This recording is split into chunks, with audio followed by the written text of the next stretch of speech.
안녕하세요. 뻔뻔한 신우의 욕심 때문에 신우는 물론이고 어머님과도 절연하게 된 30대 여자예요. 어떻게 이야기를 시작해야 할지 정말이지 이런 사연을 쓰게 된 게 애석할 뿐이네요. 사랑하는 남편과는 지인의 소개로 만났습니다. 첫 만남부터 듬직하면서도 유쾌한 성격의 남편에게 제가 먼저 매력을 느꼈고 그래서 제가 먼저 다가갔어요. 남편도 제가 싫지 않았는지 저를 밀어내지 않았고 그렇게 저희는 연애를 하게 되었지요. 사귄 지 2년 정도 흘렀을 때 결혼 이야기도 제가 먼저 꺼냈네요. 그런데 제 프로포즈를 받은 남편이 좋다는 대답을 하진 않고 꽤나 난처해하는 게 느껴지더군요. 여자 입장에서 정말 큰 용기를 냈던 건데 남편의 반응이 시큰둥하니까 어찌할 바를 모르겠대요. 괜한 이야기를 한 건가? 이 사람이 나랑 결혼 생각은 없이 즐기려고만 했던 건가? 온갖 부정적인 생각 때문에 참 괴로웠어요. 그렇게 남편에게 프로포즈를 한 지 정확히 3일째 되던 날이었습니다. 남편이 저에게 기니 할 이야기가 있다며 만나자 했는데 이제 와서 말이지만 전 솔직히 그때 남편이 헤어지자고 할 줄 알았어요. 그런데 막상 남편이 꺼내놓은 이야기는 제 예상과는 많이 달랐지요. 그건 바로 남편의 가정환경에 대한 이야기였거든요. 남편이 고등학교에 들어갈 무렵 공장에 다니시던 아버님께서 불의의 사고로 세상을 떠나셨답니다. 뉴스에 떠들썩하게 나오기도 했지만 결국 제대로 된 보상은 받질 못해서 이후로 가정 형편이 급격히 기울었지요. 이후로 어머님이 아파트를 팔아 식당을 차리셨는데 그마저도 결국 잘 안 풀렸고 결국 고등학교를 마친 남편은 대학을 가는 대신 고졸특채로 지금 직장에 들어가면서 독립을 했답니다. 직장 생활을 하면서 군복무도 마치고 회사의 지원으로 대학도 다녀왔다고요.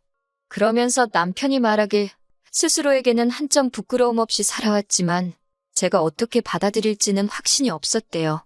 연애하는 내내 저에게 언제 어떻게 털어놓을지 고민하느라 하루도 마음 편한 적이 없었다며. 그런 남편을 보고 있으니 그간의 야속한 마음은 온데간데 없이 사라지고 안쓰럽다는 생각이 들더군요. 실제로 사귀는 동안 제가 본 남편은 믿음직스럽고 제가 평생을 함께하고 싶을 만큼 좋은 사람이었으니까요. 걱정스런 표정을 한 남편에게 전 솔직한 마음을 털어놓았습니다. 당신의 됨됨이는 곁에서 지켜본 만큼 믿음이 간다. 하지만 한편으론 결혼은 현실인 만큼 제가 묻는 거에 솔직히 대답해주면 좋겠다고요. 그리고는 남편에게 그래서 지금은 돈은 얼마나 모았고 연봉은 얼마인지 관리는 어떻게 하는지 등을 물었습니다. 속물처럼 보일까 걱정했지만 남편은 오히려 물어봐줘서 고맙다며 현재 모아놓은 돈은 7천 남짓 있고 연봉은 세전 6천이라 대답해주대요. 독립한 이후로 매달 어머님께 생활비를 드리고 있는데 그 액수는 10만 원에서 시작해서 지금은 달에 40에서 50은 드리고 있다면서요. 그러면서 결혼하면 경제권은 저에게 맡기고 싶답니다. 저 같은 경우에는 남편에 비하면 비교적 경제적으로 여유 있는 집안에서 자랐고 부모님 덕도 많이 봤습니다. 대학생 시절에는 여행도 많이 다녔고 졸업 후에는 취업을 미루고 커피를 배우겠다며 유학도 다녀왔어요. 제 능력이 뛰어나서가 아니라 저희 부모님의 도움과 지원이 없었다면 불가능했을 일이었지요.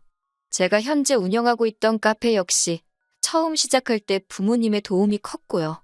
그렇기에 제가 남편이 모아둔 돈을 가지고 액수가 정내만내 소리를 한다는 건 가당치도 않다고 생각했네요. 그리고 실제로 7천만 원이란 금액이 적은 액수도 아니었고요. 결국 우여곡절 끝에 남편과 저는 부부의 연을 맺기로 했습니다. 신혼집은 친정부모님의 도움을 받았어요. 남편의 집안 사정을 알게 되신 친정부모님이 어차피 언젠가 저에게 물려줄 재산이었다며 가지고 계시던 아파트 중 한 채를 제 명의로 바꿔주셨거든요. 서울 중심부는 아니었어도 대출 1억을 낀 5억짜리 소형 아파트였습니다. 남편이 모은 돈으로 혼수와 자동차를 샀고요. 액수만 본다면 제가 훨씬 많이 해가는 결혼이었어요. 그렇다고 아깝고 손해보는 것 같고 그런 생각은 안 했네요.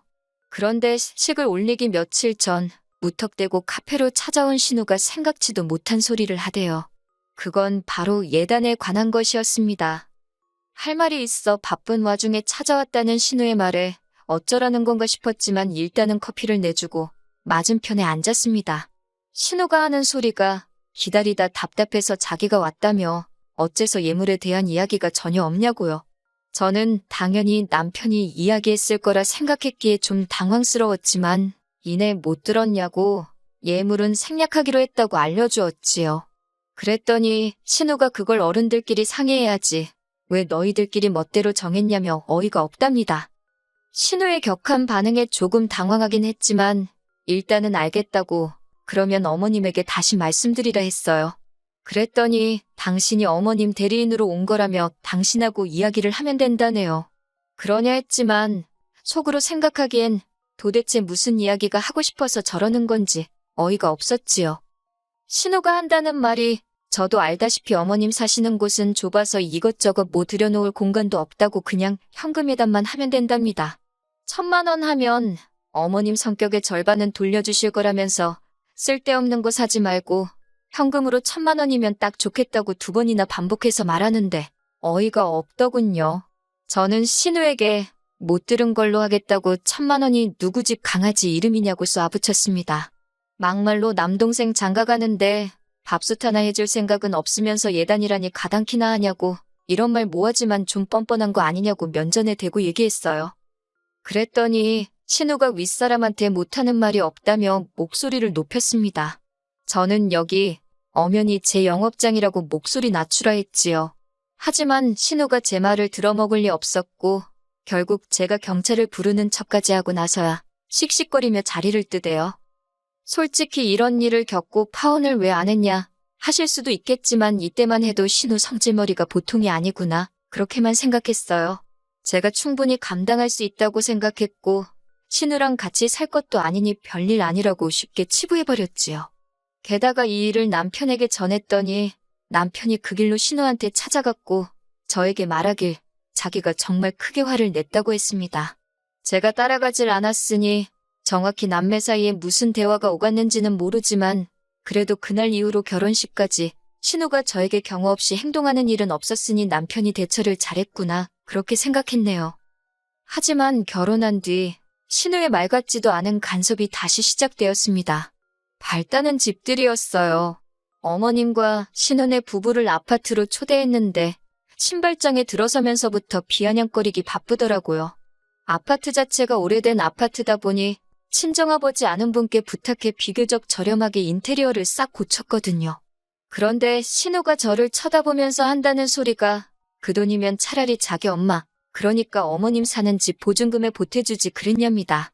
시어머니는 반지하에서 혼자 외롭게 사는데 너희만 이렇게 삐까뻔쩍하게 해놓고 살면 좋냐면서요. 솔직히 저도 결혼할 때 반지하에서 혼자 사시는 어머님이 마음에 안 걸렸던 건 아니에요. 하지만 남편이 먼저 저에게 신경 쓸 거 없다고 하더라고요. 어머님이 저렇게 살게 된 건 전적으로 신우 때문이라면서요. 남편이 독립을 하고 난 이후로 어머님과 신우는 10평 남짓한 빌라에서 같이 살았대요. 어머님에게는 전 재산이나 마찬가지였던 전세보증금 8천이 묶여있는 집이었다고요. 그런데 몇 년 전 신우가 혼전 임신을 하게 되면서 시집을 가게 되었는데 남자 쪽도 사정이 여의치 않다 보니 신우가 어머니더러 보증금에서 얼마를 빼달라고 했던 모양이에요. 그래서 어머님이 8천의 절반을 뚝 떼주시고 이후로 당신은 반지하방 전세살이로 들어가셨다고 들었습니다. 제가 하고 싶은 말이 어머님이 잘못하셨으니 그렇게 사셔도 어쩔 수 없다. 그런 건 아니에요. 하지만 적어도 신우가 저한테 돈으로 어머님 보증금을 보태드려라 어쩌라 할 자격은 없다는 거지요. 아무튼 신우가 말이라고 아무렇게나 내뱉는 게 너무 얄미워서 불쌍한 친정엄마 등골 빼먹고 시집간 너한테 들을 소리는 아니라고 쏘아붙이고 싶었지만 신우 남편도 있고 해서 차마 그 소리는 안 했고 그냥 못 들은 척 해버렸어요. 그런데 신우가 해대는 헛소리보다 더 크게 제 신경을 긁는 사람이 있었으니 그건 바로 어머님이셨습니다. 어머님께서는 저희가 매달 보내주는 생활비 50만 원과 가끔 일손이 부족한 식당에서 일을 도와주며 받는 돈으로 생활을 이어가고 계셨어요. 신우는 자기 먹고 살기도 바쁘고 애들 키우기도 빠듯하다며 단돈 10만 원도 보내지 않고 있었고요. 물론 신우가 돈을 보내드리던 말던 그거야 제 알 바는 아니에요. 하지만 그럼에도 불구하고 제가 예민하게 반응하게 된 건 어머님이 걸핏하면 저에게만 전화를 하셔서는 누구는 어디 간다더라, 뭐 먹었다더라, 옷을 샀다더라, 당신만 돈이 없으니 죽겠다며 아쉬운 소리를 해대셨거든요. 아무리 며느리도 자식이라지만 아들하고 딸한테는 매번 괜찮다 괜찮다 하시면서 며느리인 저만 붙들고 죽는 소리를 하시니 얼마나 부담스럽고 불편하던지. 처음에는 남편 몰래 5만 원이나 10만 원씩 보내드리기도 했는데 그것도 계산해보니 심할 때는 생활비를 제외하고도 저희가 한 달에 30에서 40만 원은 더 드리는 셈이더라고요. 그래서 이후로는 어머님의 하소연을 듣더라도 내내 대답만 해드릴 뿐 따로 돈을 보내드리거나 하지는 않았습니다. 그런데 지난해 엄청 추웠던 12월의 어느 날이었어요. 신호가 연락도 없이 어머님과 함께 저희 아파트로 찾아와서는 대뜸 할 이야기가 있다고 하더군요. 신호가 갑자기 찾아와서 좋은 소리 한 일이 없었기 때문에 무슨 이야기인지 듣기도 전에 한껏 예민해졌지만 그래도 일단 드러나보자 싶어서 말해보라 했습니다. 그랬더니 어머님이 저렇게 혼자 사시는 게 안타까워서 이번 참에 자기가 어머님을 모시고 살기로 했답니다. 생각지도 못한 소리였지만 어쨌든 쉬운 결정은 아니었을 테니 어려운 선택을 했다고 잘 생각했다고 한껏 추켜 세워줬지요. 그랬더니 신우가 의기양양해져서 한다는 말이 그래서 어머님이 지금 사시는 집에 걸려있는 전세보증금은 자기가 가질 거랍니다. 사실 저는 별 생각이 없었는데 남편은 자기보다 뒤늦게 결혼한 신우에게만 어머님이 경제적으로 얼마라도 도와주신 게 그렇게 서운하다 했었거든요. 실제로 어머님께 대놓고 이야기한 적도 있고요. 그때 어머님이 말씀하시길 몇 푼 안 되지만 그래도 당신 죽고 나면 사시던 전세집 보증금은 아들인 제 남편에게 준다 하셨는데 분명히 말하지만 저는 그 돈 주셔도 그만, 안 주셔도 그만이라 했고 욕심낸 적도 없습니다. 남편에게도 그 돈은 없는 돈이라 생각하고 살라 했을 만큼이요. 그런데 신우가 자기가 그 돈을 갚겠다 하는데도 어머님은 먼 산만 보고 계실 뿐 남편에겐 조금도 미안한 기색이 없으셨으니 남편도 허탈한지 어이없다는 표정만 짓고 있었지요. 하지만 신우의 욕심은 거기서 끝이 아니었습니다. 어머님의 전세 보증금은 물론이고 앞으로는 그동안 어머님께 저희가 보내드리던 생활비도 자기한테 보내라더군요. 그런데 신우가 한다는 말이 생활비를 제외하고 50을 더 보내래요. 어머님을 보살피는 자기의 인건비 같은 거라나요? 어이가 없어서 듣다 못한 제가 그렇게는 못한다 했습니다. 저희가 형님더러 어머님을 모시라 한 것도 아닌데 저희가 생활비도 부담하고 무슨 인건비, 말도 안 되는 소리라고 했어요. 어머님을 놓고 형님 지금 장사하시는 거냐고 따졌지요. 그랬더니 신우가 파르르 떨었고 어머님께서도 저한테 내가 네 돈 달라고 했냐고 내 아들이 번 돈 달라고 했다며 네가 뭔데 주네 못 주네 그러냐입니다. 삿대질을 하시며 야, 너 하는데 그때 느낀 그 감정은 모멸스럽고 수치스럽고 내가 이런 소리까지 들으며 이 집 구성 며느리를 해야 하나 별의별 생각이 다 들대요. 그런데 그때 남편이 도저히 못 봐주겠다면서 두 사람에게 큰 소리를 냈습니다. 그나마 해잘들고 사람 살만하던 빌라에서 어머님 반지하로 밀어넣은 게 누구냐고 누나 아니냐고요. 그래놓고 이제 와서 어머님 모시고 산다는 이유로 남은 재산도 다 가져가고 나더러 돈까지 내놓으라는 거냐면서 누나 눈에는 내가 호구등신으로 보이냐고 소리를 치대요. 남편의 분노는 거기서 끝나지 않았습니다. 남편은 어머님께도 그렇게 신우한테 돈 다 뺏기고 그러다 나중에 오갈 곳 없으면 그땐 어쩌려고 그러냐며 악을 쓰더니 자기는 이제 생활비고 뭐고 못 보낸다며 어머님더러 어디 나가서 일을 하든 어쩌든 벌었으라고 하대요. 누나네 집 들어가서 사는 순간 생활비는 끝이라고 아주 칼같이 선을 긋더라니까요. 그러자 신우가 남편더러 속도 없는 놈이라며 네 마누라가 무섭냐고 네가 번 돈인데 왜 마누라 눈치를 보냐면서 그런데 전 정말 눈치 주지 않았어요. 물론 남편이 중간에서 알아서 잘해주니까 눈치를 줄 필요가 없기도 했지요. 아무튼 신우가 계속해서 남편을 설득하려 들자 남편이 저를 가리키면서 이 사람이나 되니까 시어머니한테 한 달에 50씩 주고 그래도 나랑 살아주는 거라며 뒤이어 신우더러 잘 살고 있는 내 인생까지 반지하로 밀어넣을 생각하지 말고 효녀 노릇하고 싶으면 어머님 모시고 가서 조용히 살라고 하더라고요. 전에 없이 냉정한 남편의 태도에 신우도 어머님도 말문이 막힌 듯 했습니다. 두 사람은 현관으로 향하면서도 저를 무섭게 노려봤는데 그마저도 남편이 쳐다보지 말라며 고함을 친 탓에 허둥지둥 도망치듯 현관을 나갔네요. 그리고 며칠 전 어머님께서 저에게 연락을 해오셨습니다. 신우를 따라 이사를 왔는데 당신 방 한 칸도 없답니다. 신우 애들 둘이 한 방을 쓰고 신우네가 한 방 그리고 어머님이 거실을 쓰게 되었다고요.